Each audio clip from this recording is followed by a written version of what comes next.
Good morning everyone. पिछले class में हम लोग डिस्कस किए थे ओरिजिन ऑफ लाइफ के बारे में, और वहाँ पे कुछ टॉपिक्स निकल के आए थे कि डिफरेंट डिफरेंट एरा में कौन कौन सी इवोल्यूशनरी इवेंट हुए हैं। इससे संबंधित हम लोगों ने कई क्वेश्चंस भी डिस्कस किए थे कि पृथ्वी की उत्पत्ति किस एरा में हुई, और अलग अलग एराज या इपोक या पीरियड में जो भी ग्रेजुअल चेंजेस आए या फिर जो भी इवोल्यूशनरी इवेंट आए उससे संबंधित जो भी क्वेश्चन राइज हो सकते थे वह हम लोगों ने डिस्कस किया। तो पिछले क्लास में एक चीज़ हम लोग पढ़े थे कि इवोल्यूशन के संबंध में कि पृथ्वी की उत्पत्ति के समय में इन्वायरमेंट कैसा था। इन्वायरमेंट जो था वो रिड्यूसिंग नेचर का था, जो कि क्वेश्चन एरिया भी है कि पूछता है प्रिमिटिव स्टेज में इन्वायरमेंट किस नेचर का था, तो रिड्यूसिंग नेचर का था। तो इसके पीछे रीज़न बताए थे उस दिन कि चूँकि इन्वायरमेंट जो था वो बहुत ज़्यादा गर्म था, गर्म होने के कारण वहाँ पे कुछ एलिमेंट्स कुछ एटम्स थे, जैसे हाइड्रोजन भी मौजूद था, नाइट्रोजन था, ऑक्सीजन भी था, और फिर दूसरे कई एलिमेंट गैसियस फॉर्म में प्रेजेंट थे। अब रिड्यूसिंग नेचर होने का रीज़न ये था कि इन्वायरमेंट में सबसे ज़्यादा एवेंडेंस उस समय हाइड्रोजन का था, प्रचुर मात्रा में हाइड्रोजन था, जो कि क्वेश्चन एरिया यहाँ पे जनरेट होगा कि कितना परसेंटेज किस फ्री एटम्स या जो भी गैसियस फॉर्म में थे वो किसका परसेंटेज इन्वायरमेंट में इनिशियली जो भी प्रिमिटिव इन्वायरमेंट था उसमें किसका कितना परसेंटेज इन्वॉल्व था। तो चूंकि यहाँ पे अभी हम लोग को जानना है कि रिड्यूसिंग नेचर क्यों था इन्वायरमेंट का इनिशियल, जबकि ऑक्सीजन भी प्रेजेंट था, नाइट्रोजन था, और अदर एलिमेंट्स भी अदर एटम्स भी प्रेजेंट थे गैसियस फॉर्म में, बट नेचर जो था उस समय का रिड्यूसिंग था। तो रिड्यूसिंग होने का एकमात्र रीज़न ये है कि हाइड्रोजन जो था वो प्रचुर मात्रा में था, हाइड्रोजन की एविडेंसी सबसे ज़्यादा थी। और ये जो होता है केमिस्ट्री में हम लोग पढ़े होंगे कि ये हाईली रिएक्टिव एटम है, हाईली रिएक्टिव एलिमेंट। अब चूंकि ये हाईली रिएक्टिव है तो ये क्या किया, ये जाकर के सबसे रिएक्शन स्टार्ट कर दिया। इन्वायरमेंट तो बहुत ज़्यादा गर्म था ही पहले से, तो हीट तो उसको मिल ही रहा था। तो जब ये इन्वायरमेंट में हाईली रिएक्टिविटी के कारण ये कभी ऑक्सीजन से रिएक्ट करके वाटर फॉर्मेशन कर दे रहा था, तो कभी नाइट्रोजन से रिएक्ट होकर के अमोनिया फॉर्म कर दे रहा था। तो ये इनऑर्गेनिक कंपाउंड जो है इसका फॉर्मेशन होने लगा। चूँकि हम लोग बोल रहे हैं रिड्यूसिंग नेचर, तो रिड्यूसिंग नेचर का मतलब है कि वो रिड्यूस करता है इन द सेंस कि केमिस्ट्री में हम लोग पढ़ते हैं LEOGER, लियोगर थ्योरी बोलते हैं, जिसके अकॉर्डिंग हम लोग जानते हैं कि लॉस ऑफ इलेक्ट्रॉन होगा तो ऑक्सीडेशन होगा, ये कहलाएगा ऑक्सीडेशन, और जब गेन ऑफ इलेक्ट्रॉन होगा तो वो कहलाएगा क्या, रिडक्शन। एक कॉन्सेप्ट ऑक्सीडेशन रिडक्शन का ये है, और दूसरा कॉन्सेप्ट है कि हाइड्रोजन अगर आके जुट जाए तो रिडक्शन होगा, और ऑक्सीजन अगर आके जुट जाए तो ऑक्सीडेशन होगा। क्योंकि यहाँ हाइड्रोजन जा के जुट रहा है, क्योंकि हाइड्रोजन का प्रेजेंस ज़्यादा है, तो हाइड्रोजन का जुटना क्या कहलाता है, रिडक्शन। और यही रीज़न है कि हाइड्रोजन के एबंडेंस और इसकी हाईली रिएक्टिविटी नेचर के कारण ये क्या किया, ये सबसे जाकर रिएक्ट करना शुरू कर दिया और पूरे इन्वायरमेंट को ये रिड्यूसिंग नेचर का बना दिया।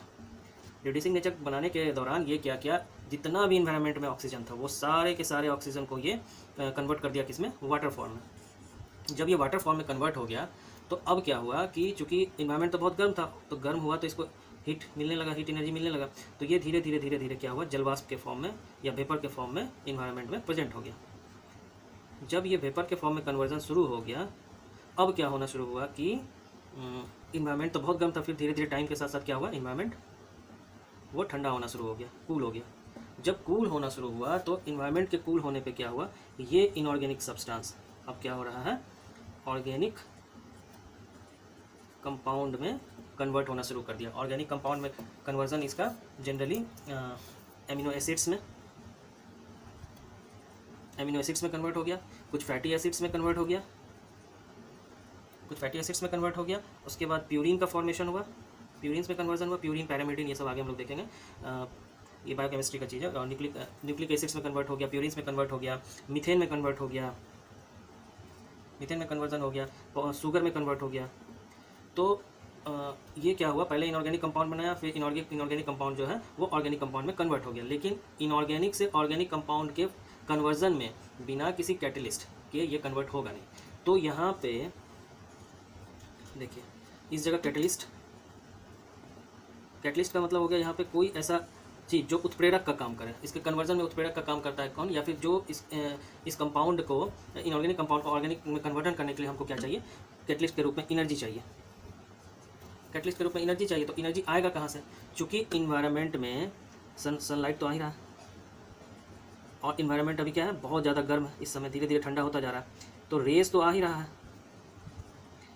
ये रेज जो है, ये रेज यहाँ पे कैटलिस्ट के रूप में एनर्जी प्रदान करता है और इसी एनर्जी को लेकर के ये इनऑर्गेनिक कंपाउंड्स जो है ऑर्गेनिक कंपाउंड में कन्वर्ट होना शुरू कर देता है। तो जनरली अब यहाँ क्वेश्चन पूछता है कौन कौन सा रेज जो है वो हेल्प करता है प्रिमिटिव इन्वायरमेंट में जो इनऑर्गेनिक कंपाउंड का फॉर्मेशन हुआ है वो ग्रेजुअली ठंडा इन्वायरमेंट के ठंडा होते होते ऑर्गेनिक कंपाउंड जैसे amino acids, fatty acids, purine, methane, sugar ये सब में कन्वर्ट होना जो शुरू हुआ, उसके लिए एनर्जी के रूप में क्या सोर्स था? तो रेज था। और डीप में पूछेगा तो रेज में कौन कौन से रेज जनरली इसको इंड्यूस करने में हेल्प किया या कन्वर्ट करने में हेल्प किया? वो है कॉस्मिक और अल्ट्रावायलेट। इन दोनों रेज के हेल्प से एनर्जी प्रोवाइड हुआ और यही एनर्जी जो है इसको इनऑर्गेनिक सब्सटेंस को ऑर्गेनिक सब्सटेंस में कन्वर्जन में हेल्प किया। चलिए यहाँ तक तो हो गया ये कॉन्सेप्ट। अब कुछ सवाल जो है, कुछ क्वेश्चंस जो है जो कि कभी कभी फिजिक्स में या केमिस्ट्री में पूछ लेता है, वो हम लोग देख लें जब बीच में आ ही गया तो, कि रेज के बारे में। रेज यानी लाइट, कई बार डायरेक्ट टर्म्स के रूप में पूछ दिया है। लाइट क्या है? Light is a form of energy.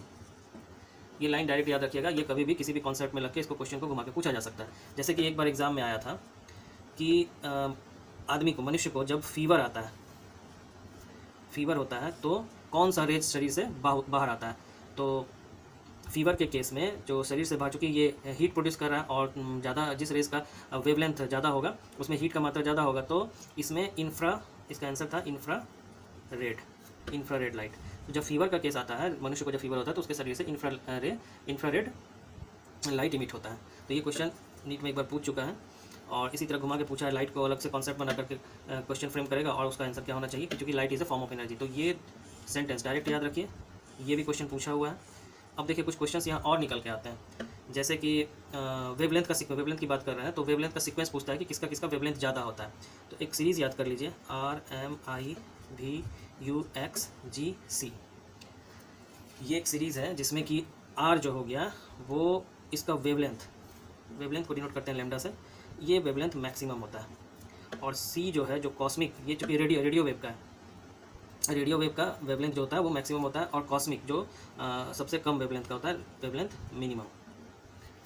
अब देखिए इसमें अलग अलग चीज़, चूँकि ये डिक्रीजिंग ऑर्डर में है, radio wave, microwave, infrared wave, visible, UV light, X ray, gamma ray और कॉस्मिक रे।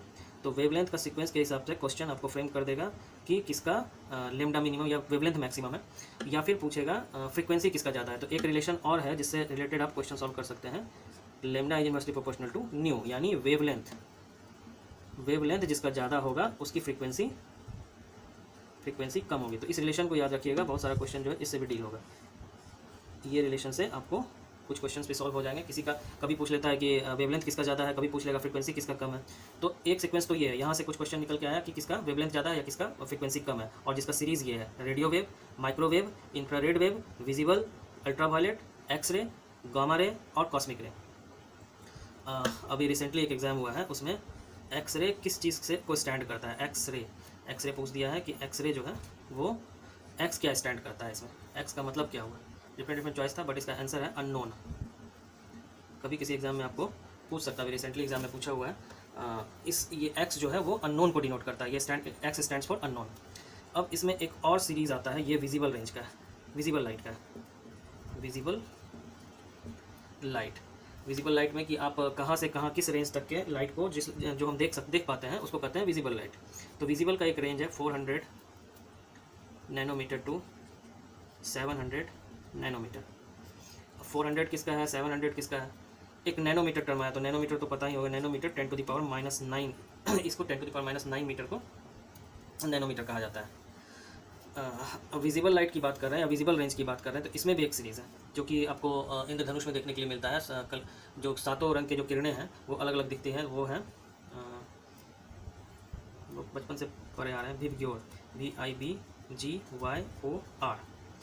V for violet, I for indigo, B for blue, G for green, Y for yellow, O for orange, R for red. तो ये stand करता है visible range के अंदर आने वाले 7 रेस के बारे में। अब इसमें भी पूछ देता है कि वेवलेंथ किसका मैक्सिमम। तो रेड कलर का जो रेड रेज होते हैं उसका वेवलेंथ मैक्सिमम होगा, और जो वायलेट होता है उसका वेवलेंथ मिनिमम होगा। तो कई क्वेश्चन यहाँ से निकल के आया कि light is a form of energy, इसको घुमा के क्वेश्चन फ्रेम किया जा सकता है, या फीवर के टाइम में हमारे बॉडी से कौन सा लाइट वेव निकलता है, तो इंफ्रारेड उसका आंसर हो गया। दूसरा, सीरीज से रिलेटेड कुछ क्वेश्चंस क्रिएट हो सकते हैं कि अलग अलग टाइप के रेज का वेवलेंथ किसका मैक्सिमम है या फ्रीक्वेंसी किसका मिनिमम है। तो इस तरह से रमई बक्स GC के रूप में हम लोग याद कर सकते हैं इसको कि RMIVUX GC। R stands for radio wave, M stands for microwave, stands for infrared wave, V stands for visible region या visible lights, U stands for ultraviolet rays, X stands for X-rays, G stands for gamma rays and C stands for cosmic rays। और visible range में भी जो visible light है उसमें भी अलग अलग रेंज के लाइट्स का कॉम्बिनेशन है जो कि इंद्रधनुष के फॉर्मेशन में आपको हम लोगों को दिखाई देता है।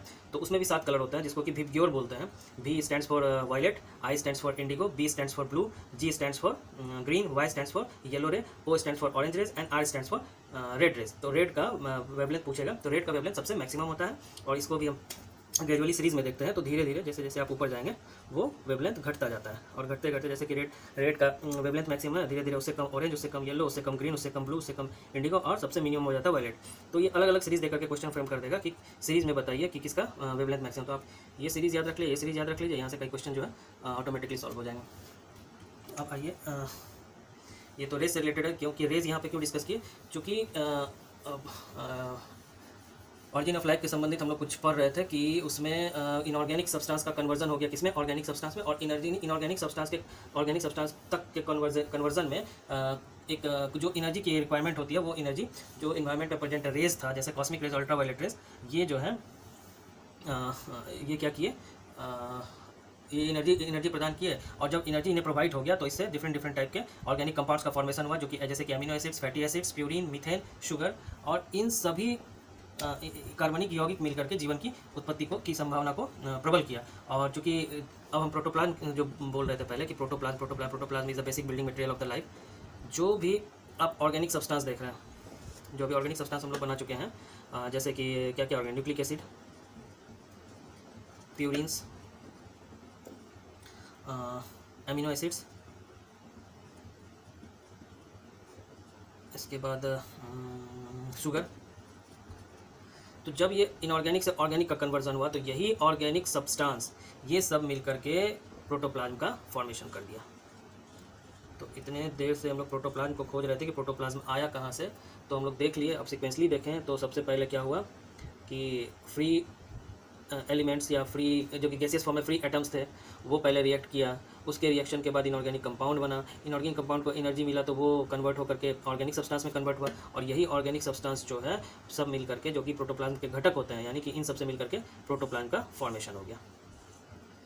इसी प्रोटोप्लाज्म के लिए यही प्रोटोप्लाज्म क्या किया, बाद में जीवन की उत्पत्ति किया, जीवन की उत्पत्ति के लिए यही प्रोटोप्लाज्म की आवश्यकता थी और ये प्रोटोप्लाज्म का फॉर्मेशन हो गया अब यहाँ पे। अब चूंकि ये तो एक कॉन्सेप्ट IA ऑपेरिन का था, तो आपको हम पिछले क्लास में भी डिस्कस किए थे कि इस प्रोटोप्लाज्म के फॉर्मेशन को फिजिकली यानी एक्सपेरिमेंटली एक साइंटिस्ट जो है उसको प्रूफ किया। उस साइंटिस्ट का नाम था स्टैनली मिलर। इस साइंटिस्ट ने क्या किया, ये जो ऊर्जा की उपस्थिति में या जो एनर्जी जो कॉस्मिक रेज जो भी रेज से मिला, जिसमें कि methane, hydrogen, water vapour, ammonia, ये सब जितने भी इनऑर्गेनिक कंपाउंड थे, ये क्या किए, ऑर्गेनिक कंपाउंड्स जैसे अमीनो एसिड्स, शुगर और भी कई तरह के जो ऑर्गेनिक कंपाउंड्स का निर्माण किया। इसके लिए ये क्या किया कि जो इनऑर्गेनिक सब्सटेंस था, जैसे कि मीथेन हो गया, हाइड्रोजन हो गया, जलवाष्प हो गया, अमोनिया हो गया, ये सबको एक टेस्ट ट्यूब में डाला और एक स्पेशल इन्वायरमेंट क्रिएट किया। और चूँकि पहले बताए थे कि प्रिमिटिवली क्या था, बहुत ज़्यादा गर्म था, तो वहाँ पे ये क्या किया कि करंट इलेक्ट्रिसिटी, ये विद्युत धारा का प्रवाह किया। और विद्युत धारा के प्रवाह करने के फलस्वरूप जो प्रयोग में इसका क्या हुआ, जब ये सारी चीज़ जब मिक्सचर होकर के एक तरल पदार्थ के रूप में लाल रंग का गहरा तरल पदार्थ मिला उसको टेस्ट ट्यूब में, और जो बाद में मतलब जब उसका विश्लेषण किया, यानी उसको जब एक्सपेरिमेंट के बाद जो बाय प्रोडक्ट के रूप में मिला लाल तरल पदार्थ, उससे निष्कर्ष निकाला कि यह क्या है, amino acids, sugar, organic compounds या ऑर्गेनिक एसिड्स, तो ये उसी का मिश्रण है। तो इस तरह से एक्सपेरिमेंटली जो प्रोटोप्लाज्म का थ्योरी दिया था, जो केमिकल थ्योरी दिया था, जो कि कैसे प्रोटोप्लाज्म बनता है, वो थ्योरेटिकली जो IA ऑपेरिन ने दिया था, उसको एक्सपेरिमेंटली प्रूफ किया कौन, स्टैनली मिलर ने। अब चूँकि यहाँ तक तो न्यूक्लिक एसिड का हम लोग फॉर्मेशन कर दिए, न्यूक्लिक एसिड बन गया, प्यूरिन बन गया, एमिनो एसिड्स बन गया, शुगर बन गया और प्रोटोप्लाज्म भी बन चुका है। प्रोटोप्लाज्म तक हम लोग आ गए हैं, प्रोटोप्लाज्म का फॉर्मेशन कर दिए हैं। लेकिन जो ऑर्गेनिक कंपाउंड्स था, ये तो क्योंकि अच्छा एक टर्म आता है पॉलीमराइजेशन। ये क्या है? एक कुछ दिन का हॉट टर्म था प्रोटोप्लाज्म, अब है पॉलीमराइजेशन। पॉलीमराइजेशन को हिंदी में कहा जाता है बहुलक। ये क्या होता है? पॉलीमराइजेशन का मतलब है कि जो भी यूनिट है, किसी भी चीज़ का यूनिट यानी इकाई, इसका जब बहुत सारा इकाई मिल जाता है तो उसी को कहते हैं पॉलीमराइजेशन। जैसे शुगर के केस में शुगर का जो यूनिट होगा वो बहुत सारा यूनिट जब मिल जाएगा तो वो क्या करता है, अलग अलग टाइप का पॉलीसेक्राइड बनाता है। इसको पॉलीसेक्राइड भी बोल सकते हैं। पॉलीसेक्राइड का फॉर्म करता है। पॉलीसेक्राइड के रूप में ये जैसे कि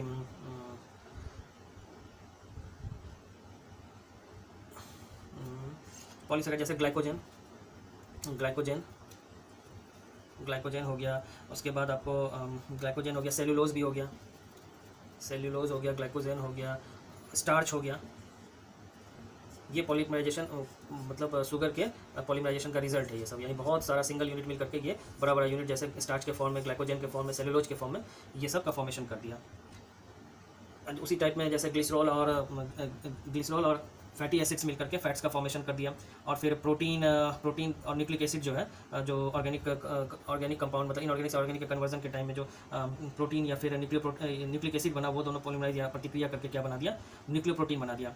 अब न्यूक्लियोप्रोटीन जो है एक तो पॉलीमराइजेशन हो गया, दूसरा हो गया कि जैसे कि प्रोटीन जो है वो प्रोटीन रिएक्ट किया किससे, न्यूक्लिक एसिड से। न्यूक्लिक एसिड से रिएक्ट करके ये क्या बना दिया, न्यूक्लियोप्रोटीन बनाया। ठीक, न्यूक्लियोप्रोटीन का फॉर्मेशन कर दिया। अब यही न्यूक्लियोप्रोटीन जो है ये बहुत इंपॉर्टेंट फैक्टर है। ये न्यूक्लियोप्रोटीन के पास एक रीजनरेशन का पावर, जिसको कि सेल्फ डुप्लीकेशन बोला जाता है। तो ऑटोमेटिकली ये डुप्लीकेट कर जाता है, सेल्फ डुप्लीकेशन। यानी 1 से 2, 2 से 4, 4 से 8, इस तरह से ये क्या करता है, सेल्फ डुप्लीकेशन की का ज़बरदस्त पावर होता है न्यूक्लियोप्रोटीन में। और क्या हुआ कि जब न्यूक्लियोप्रोटीन का सेल्फ डुप्लीकेशन, बहुत सारा न्यूक्लियोप्रोटीन बनता चला गया, तो इसी न्यूक्लियोप्रोटीन के चारों ओर मेम्ब्रेन का बाउंड्री बनने लगा। मेम्ब्रेन बाउंड हो गया, मेम्ब्रेन का बाउंड्री बना दिया ये न्यूक्लियोप्रोटीन के चारों। ये मेम्ब्रेन जो हो गया, ये मेम्ब्रेन बाउंड जब न्यूक्लियोप्रोटीन के चारों ओर मेम्ब्रेन तरह से घिर गया, तो इसी समय जब ये मेम्ब्रेन से घिर गया तो कुछ प्रिमिटिव लिविंग बींग्स बोल सकते हैं, प्रिमिटिव लिविंग बींग्स, जो कि पायोनियरिंग भी कहलाता है, पायोनियरिंग लिविंग्स। सबसे इनिशियल फॉर्मेशन, सबसे इनिशियल लिविंग बींग्स का जो उत्पत्ति हुआ, जो कि आजकल हम लोग जानते हैं BGA के नाम से, BGA, ब्लू ग्रीन एल्गी। तो सबसे पहले ब्लू ग्रीन एल्गी ही पृथ्वी पे सजीव के रूप में आया। अब ब्लू ग्रीन एल्गी आ गया पृथ्वी पे। अब ये ब्लू ग्रीन एल्गी, जो कि ब्लू ग्रीन एल्गी है, और ये क्या करना शुरू कर दिया, ग्रीन पार्ट जो है इसका, जहाँ भी आप ग्रीन पार्ट देखेंगे वहाँ क्या होगा, क्लोरोप्लास्ट का प्रेजेंस हो जाएगा। जब क्लोरोप्लास्ट प्रेजेंट हो गया तो ये क्लोरोप्लास्ट क्या करेगा, या क्लोरोफिल कहिए उसको, क्लोरोप्लास्ट नहीं,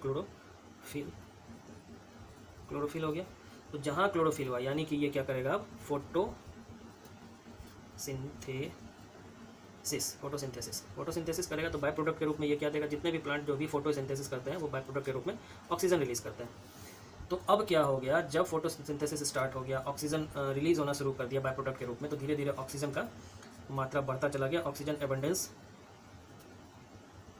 की एबंडेंसी बढ़ गई। जब ऑक्सीजन की एबंडेंसी बढ़ गई तो धीरे धीरे क्या हुआ कि ये ऑक्सीजन रिएक्ट करना शुरू कर दिया, इन्वायरमेंट में ऑक्सीजन रिएक्ट करना शुरू कर दिया। और धीरे धीरे रिएक्ट करते करते, क्योंकि हम लोग पहले अभी कॉन्सेप्ट देख रहे थे कि ऑक्सीजन का जुटना क्या कहलाता है, ऑक्सीडेशन। और ये इन्वायरमेंट को क्या कर दिया, इन्वायरमेंट को ऑक्सीडाइजिंग नेचर का कर दिया, ऑक्सीडाइजिंग नेचर। अभी हम लोग डिस्कस कर रहे थे कि प्रिमिटिव स्टेज में इनिशियली जब इन्वायरमेंट शुरुआती दौर में जब पृथ्वी का निर्माण हुआ था, तो हाइड्रोजन के प्रेजेंस के कारण इन्वायरमेंट कैसा था, रिड्यूसिंग नेचर का था। बट इतना सारा प्रोसीजर होने के बाद जब न्यूक्लियोप्रोटीन बन गया, न्यूक्लियोप्रोटीन सेल्फ डुप्लीकेशन करना शुरू कर दिया, और बहुत सारा न्यूक्लियोप्रोटीन बना, उसके चारों ओर मेम्ब्रेन से घिर गया, और मेम्ब्रेन से घिरते ही वह प्रिमिटिव लिविंग बींग्स बन गया या पायनियरिंग लिविंग बींग्स बन गया। और जब प्रिमिटिव या पायनियरिंग लिविंग बींग्स बना तो इसका एक एग्जांपल आया BGA, जो कि सबसे पहला एनिमल था या लिविंग बींग्स बोलिए जो पृथ्वी पे आया, BGA। ब्लू ग्रीन एल्गी के फॉर्म में अभी जाना जाता है। और ब्लू ग्रीन एल्गी में जो चूँकि ग्रीन पार्ट इसका जो है वो क्लोरोफिल का बना होता है या क्लोरोफिल प्रेजेंट होता है, तो जहाँ ही जैसे ही क्लोरोफिल आया वहाँ पे फोटोसिंथेसिस का प्रोसेस शुरू हो जाएगा। और हम लोग जानते हैं कि ऑक्सीजन के फॉर्मेशन के लिए एकमात्र प्रोसीजर है वो है फोटोसिंथेसिस। तो जहाँ जहाँ फोटोसिंथेसिस होगा वहाँ वहाँ ऑक्सीजन का फॉर्मेशन होगा। तो धीरे धीरे ऑक्सीजन का इतना ज़्यादा फॉर्मेशन होने लगा, इतनी ज़्यादा एबेंडेंसी हो गई कि वो इन्वायरमेंट में दूसरे एलिमेंट से दूसरे फ्री एटम से रिएक्ट करना शुरू कर दिया। और जैसे ही रिएक्शन स्टार्ट हुआ तो इन्वायरमेंट कैसा हो गया, ऑक्सीडाइजिंग नेचर का हो गया। तो रिड्यूसिंग नेचर, इन्वायरमेंट का रिड्यूसिंग नेचर से ऑक्सीडाइजिंग नेचर, जो कि अभी प्रेजेंट सिचुएशन में अभी हमारा एलिमेंट कैसा, अभी हमारा इन्वायरमेंट कैसा है, ऑक्सीडाइजिंग नेचर का इन्वायरमेंट है। तो ये प्रोसेस समझ में आ गया कि प्रिमिटिवली कैसे इन्वायरमेंट रिड्यूसिंग नेचर का हुआ और फिर ग्रेजुअली धीरे धीरे बहुत सारे प्रोसीजर से पास होते हुए ऑक्सीजन का फॉर्मेशन हुआ और बहुत ज़्यादा ऑक्सीजन की एबंडेंसी के साथ साथ हमारा इन्वायरमेंट रिड्यूसिंग नेचर से ऑक्सीडाइजिंग नेचर में कन्वर्ट हो गया। और अभी का हम लोग का इन्वायरमेंट कैसा है, वो ऑक्सीडाइजिंग नेचर का है। आइए अब हम लोग नेक्स्ट देखते हैं। ये तो प्रोटोप्लाज्म का फॉर्मेशन हो गया और पहला लिविंग बींग्स बन गया और इन्वायरमेंट जो है वो क्या हो गया, रिड्यूसिंग से ऑक्सीडाइजिंग नेचर का हो गया। और जब ऑक्सीडाइजिंग नेचर का इन्वायरमेंट हो गया, इसी को बोला गया, एक टर्म दिया गया ऑक्सीजन रिवॉल्यूशन। ऑक्सीजन रिवॉल्यूशन के नाम, जब ऑक्सीडाइजिंग पूरे नेचर को, पूरे इन्वायरमेंट को ऑक्सीडाइज कर दिया तो एक रिवॉल्यूशन हुआ जिसको कि ऑक्सीजन रिवॉल्यूशन के नाम से जाना गया। जब ऑक्सीजन रिवॉल्यूशन हो गया तो इसके लिए इसको एक और नाम दिया गया, मतलब इस परिकल्पना को जो इतना सारा प्रोसेस के बाद गुजरा और रिड्यूसिंग एनवायरनमेंट को ऑक्सीडाइजिंग कर दिया, ऑक्सीजन रिवॉल्यूशन हो गया, तो ये जीवन का रासायनिक संश्लेषण का सिद्धांत भी कहलाता है। जो ऑरिजिन ऑफ लाइफ पढ़ रहे थे उसका ये केमिकल सिंथेसिस थ्योरी भी कहते हैं। Chemical synthesis theory of life, इस नाम से भी इसको जाना जाता है। ठीक, केमिकल सिंथेसिस हो गया। हम लोग लगभग अब बायो में प्रवेश करने वाले हैं कि जो बायोलॉजी का मेन, बायोलॉजी क्यों पढ़, मतलब कहाँ से स्टार्ट हुआ, इस चीज़ को हम लोग पढ़ लिए। अब एंट्री करने वाले हैं, क्योंकि प्रोटोप्लाज्म का फॉर्मेशन हो गया तो अब धीरे धीरे पहला एनिमल भी आ गया ब्लू ग्रीन एल्गी के फॉर्म में, तो अब धीरे धीरे क्लासिफिकेशन होता जाएगा। और इवोल्यूशन में हम लोग देख लिए कि पृथ्वी की उत्पत्ति से कैसे कैसे कैसे ह्यूमन तक पहुंचा, मछली, मेंढक, कब एम्फीबियन डोमिनेंट हो गया, कब रेप्टाइल्स डोमिनेंट हो गया और लास्ट में कब ह्यूमन आया। तो चूँकि इवोल्यूशन और बिग बैंग थ्योरी और प्रोटोप्लाज्म और लाइफ की संभावना, उसको एक्सपेरिमेंटली प्रूफ करना, तो इन सब चीज़ों को जब हम लोग डिटेल में समझ गए तो इसका मतलब हम लोग कहाँ पहुँच गए। अब बायोलॉजी पढ़ने का मतलब समझ में आ गया कि बायोलॉजी क्यों पढ़ रहे हैं हम लोग, बायोलॉजी आया तो आया कहाँ से। लाइफ, बायोलॉजी का दूसरा नाम है लाइफ साइंस। तो लाइफ कहाँ से आया ये तो हम लोग अभी तक के क्लास में समझ गए, अब इसके साइंस के बारे में जानेंगे, इसीलिए इसे लाइफ साइंस भी कहा जाता है बायो को। क्योंकि इतना सारा टॉपिक पढ़ लिए और क्लास में आपको पहले भी बताया है कि थ्योरी तो बहुत है, थ्योरी में आपको इतना ज़्यादा कॉन्सेप्ट मिल जाएगा, सबको एग्ज़ाम के लिए प्रिपेयर करना। एक बार पढ़ लिए हैं कहीं ना कहीं वो मेमोरी में पड़ा हुआ है, वो जब आप रिवाइज़ कीजिएगा तो वो ऑटोमेटिकली फिर याद आ जाएगा। लेकिन इतनी सारी चीज़ें अभी तो चूँकि टॉपिक स्टार्ट हुआ, धीरे धीरे सिलेबस इतना ज़्यादा वास्ट हो जाएगा कि सब चीज़ रखना आपको संभव नहीं है। और लास्ट टाइम में रिवीजन के रूप में आप पूरा कॉपी या पूरा नोट्स को आप उल्टा नहीं पाइएगा। तो शॉर्ट नोट्स एक बनाना होगा, एक मेरा है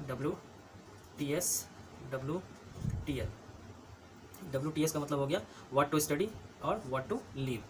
क्योंकि एक शॉर्ट नोट्स के टाइप में आप जान लीजिए, इतना सारा तो हम लोग पढ़ाई की, इतना ज़्यादा समझे, सारा कॉन्सेप्ट समझ में आ गया। अब जब बायो स्टार्ट होगा तो हर एक चैप्टर के बीच में एक बहुत चीज़ आपको छोड़ के चलना होगा, क्योंकि वो कॉन्सेप्ट आपको जनरेट हो चुका है, वो आपकी मेमोरी में कहीं ना कहीं बैठा हुआ है, वो क्वेश्चन जब सामने आएगा तो याद हो जाएगा। लेकिन जो क्वेश्चन एग्जाम के लिए हिट करेगा, जनरली जो एग्जाम में बार बार पूछा जाता है या फिर आने की संभावना है, उसके लिए एक बॉक्स बना लीजिए। उस बॉक्स में कुछ क्वेश्चन हम टॉपिक बाय टॉपिक आपको लिखवाएंगे। उस चीज़ को जरूर रोज़ का रोज़ रिवाइज कीजिएगा, तब तक रिवाइज कीजिएगा जब तक कि वो परमानेंट मेमोरी में ना चला जाए। तो अभी तक जितना चीज़ हम लोग पढ़े उसमें से कुछ क्वेश्चंस जो है आए हुए हैं और कुछ की आने की संभावना है, उसे नोट कर लीजिए। जैसे कि जो हमारा यूनिवर्स है वो किस चीज़ का बना है, तो वो है कि universe is made up of matter and energy. Universe is made up of matter and energy. ये तो हम डिस्कस कर भी दिए अभी, क्योंकि निचोड़ अब निकल के आ रहा है पूरा सारांश के रूप में, जो कुछ पार्ट हम लोग को याद रखना है हमेशा। तो मैटर के रूप में कुछ क्या क्या आया वो भी पता चल गया, और एनर्जी कहाँ से, एनर्जी का सोर्स क्या था वो भी पता चल गया। तो ये सेंटेंस एक क्वेश्चन बन सकता है। उसके बाद एक क्वेश्चन पूछा हुआ है कि लिविंग थिंग्स, कोई भी लिविंग थिंग्स है उसमें कितने एलिमेंट पार्ट लेते हैं एक फॉर्मेशन में। लिविंग थिंग्स के फॉर्मेशन में याद रखिएगा 27 elements take part in the formation of living things. ये सब पॉइंट जो है वो हमेशा याद रखिएगा, क्वेश्चन फ्रेम होगा तो यहीं से होगा। एक क्वेश्चन जो कि यूपीएससी में भी पूछा हुआ है, जो अभी हम पहले भी डिस्कस कर रहे थे कि इन्वायरमेंट में इनिशियली बहुत सारे फ्री एलिमेंट्स थे, वही धीरे धीरे आपको रिएक्ट करके इनऑर्गेनिक कंपाउंड में कन्वर्ट हुआ, फिर इनऑर्गेनिक कंपाउंड एनर्जी लेकर के ऑर्गेनिक कंपाउंड में रिएक्ट हुआ, तो लिविंग थिंग्स का जब फॉर्मेशन हो गया, तो लिविंग थिंग्स के फॉर्मेशन के बाद उसके अंदर अलग अलग एलिमेंट है, जैसे ऑक्सीजन, कार्बन, हाइड्रोजन, नाइट्रोजन, इन सब का परसेंटेज कितना होता है, ये क्वेश्चन पूछा हुआ है, यूपीएससी का क्वेश्चन है। जैसे कि ऑक्सीजन, कार्बन, हाइड्रोजन और नाइट्रोजन, इसका परसेंटेज जो है वो लिविंग थिंग्स में कितना कितना होता है, तो ये परसेंटेज पूछा हुआ है, याद कर सकते हैं इसको। 65% आपको ऑक्सीजन है, 18.5% कार्बन है, 9.5% हाइड्रोजन है और 3.3% क्या है वो नाइट्रोजन है। किसमें? लिविंग थिंग्स में। ये क्वेश्चन यूपीएससी में भी आया है।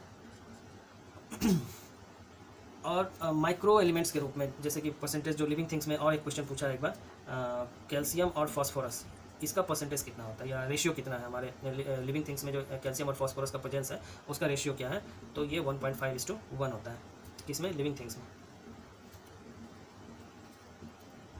एक क्वेश्चन और नोट डाउन करने वाला है कि लिविंग बींग्स में कौन कौन से एलिमेंट हमेशा आयन के फॉर्म में रहते हैं, कौन कौन से ऐसे एलिमेंट हैं जो कि लिविंग बींग्स में हमेशा आयंस के फॉर्म में होते हैं, जैसे sodium, potassium, magnesium, calcium, chlorine, ये सारे एलिमेंट्स जो है हमेशा आयन के फॉर्म में ही लिविंग थिंग्स में रहेंगे। और एक ऑक्सीडाइजिंग और रिड्यूसिंग का क्या कॉन्सेप्ट है वो तो कई बार डिस्कस कर चुके हैं। इनिशियली इन्वायरमेंट रिड्यूसिंग था और ग्रेजुअली जब धीरे धीरे फोटोसिंथेसिस हुआ, ऑक्सीजन आया इन्वायरमेंट में, तो अभी का इन्वायरमेंट कैसा है? ऑक्सीडाइजिंग है। तो उतना सारा चीज़ ऑक्सीजन रिवॉल्यूशन से पहले जो कुछ भी पढ़े या फिर केमिकल सिंथेसिस थ्योरी जो भी पढ़े, वहाँ से लेकर के यहाँ तक का निचोड़ जो कि हम लोग को याद रखना है, what to study what to leave में आएगा बॉक्स में, ये पॉइंट्स हमेशा याद रखने लायक है उतने देर के कॉन्सेप्ट में। यूनिवर्स मैटर और एनर्जी का बना होता है, 27 एलिमेंट लिविंग थिंग्स के फॉर्मेशन में पार्ट लेता है। ऑक्सीजन, कार्बन, हाइड्रोजन, नाइट्रोजन का परसेंटेज हमारे लिविंग थिंग्स में कितना कितना होता है, कैल्शियम और फास्फोरस का रेशियो क्या होता है, और कुछ एलिमेंट्स हैं जो कि हमेशा लिविंग थिंग्स में आयंस के फॉर्म में ही रहेंगे, और इन्वायरमेंट प्रिमिटिवली रिड्यूसिंग से ऑक्सीडाइजिंग कैसे हुआ, ये प्रोसेसर केवल जानना है। तो क्विक रिवीजन के लिए ये पॉइंट्स याद रखिएगा, आपका जो अभी तक का पढ़ाई है उसमें ये सारे चीज़ ऑलमोस्ट सब चीज़ कवर कर लेता है। तो आज के लिए इतना ही, इतना काफ़ी है।